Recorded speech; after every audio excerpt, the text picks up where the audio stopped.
হাজারকিল বন্যপ্রাণী অভয়ারণ্যের আরেকটি গহীন ট্রেল আসছি।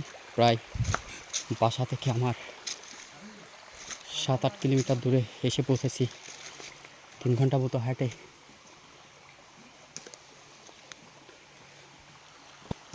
বেশ বড় বড় পাথর ভেতরে ঝিরি।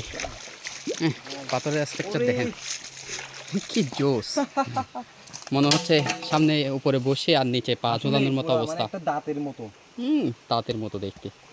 এই যে উপরে বসে নিচে পা রাখার মতো অবস্থা। এই চেয়ার একটা সেই লেভেলের চেয়ার। বাসযুপ প্রচুর শামুক আছে এখানে।